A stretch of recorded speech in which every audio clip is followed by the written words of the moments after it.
Today's TAM Talk is about insulin. So, insulin is the devil.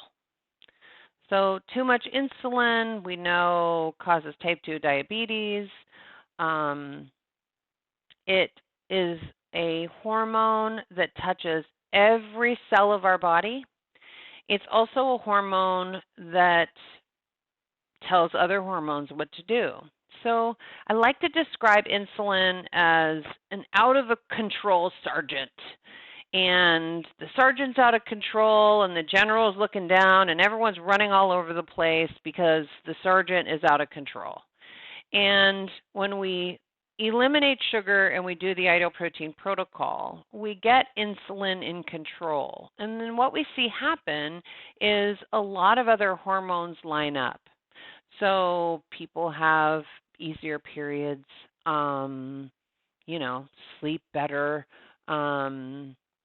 just lots of benefits from having good balance in our body. So insulin is our enemy. So no food is bad, but some foods spike insulin way more than others. And so I want to paint the picture of insulin as an enemy because it removes the blame and shame that we get when we have a craving or we're hungry and we may have a setback on our eating plan. So insulin definitely drives cravings, and so we want to keep insulin down, down, down, down, down, so that we can get to our weight loss goal as quickly and easily as possible. So the analogy that I want to use is that we're playing tennis with insulin. And I know not all of you know a lot about tennis, but many of you have watched it on TV. But I was watching this great show about Andre Agassi, and he talked about how he was the only one that could beat Boris Becker, and Boris Becker would do something funny with his tongue when he was serving, and so Andre would know where the ball was going. And I thought about that, and I thought, oh, wow, insulin has a patterned response in the body, and it's not super smart. It will do the same thing over and over again. It may be different for you than it is for me, but we all sort of have an insulin response. Like think about, eating Chinese food, for an example, where you eat it and then a couple hours later you're just really, really hungry. It's probably your insulin response from the rice, driving your hunger.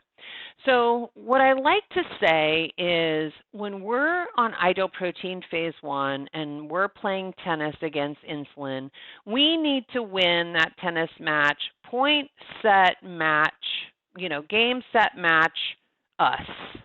And so we give insulin no points, we follow the protocol perfectly, and the weight comes off, our cravings go away, and we do great, and we feel great. And then what happens when we finish and we're bringing carbohydrates back in and we're getting some insulin production, right?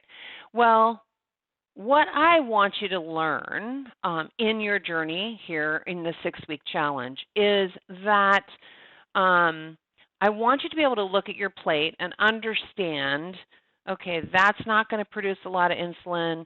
This is going to produce insulin, so maybe I should eat this first and, only have a few bites of that. I want to find that balance in your approach to food. And so you think about this as a game of tennis. So when we're not doing ideal protein phase 1, we're going to give some points to insulin, right? But we are going to win the match every time. And what happens, though, is if we give insulin too many points, then they get the advantage and they have the serve. But the good news is they're not Boris Becker or Andre Agassi or any of these hotshot tennis players.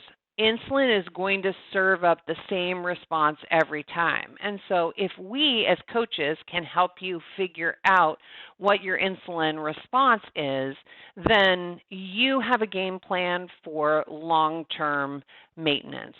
So I encourage you to work with your coach on learning about protein, fat, and carbohydrates and what that insulin response is, so that when you get to maintenance, you understand if you're hungry, you might need to cut back your carbs.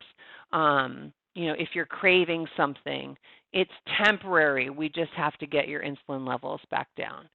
Hope that was helpful. Hope things are going well with the 6-week challenge. We'll see you in the office.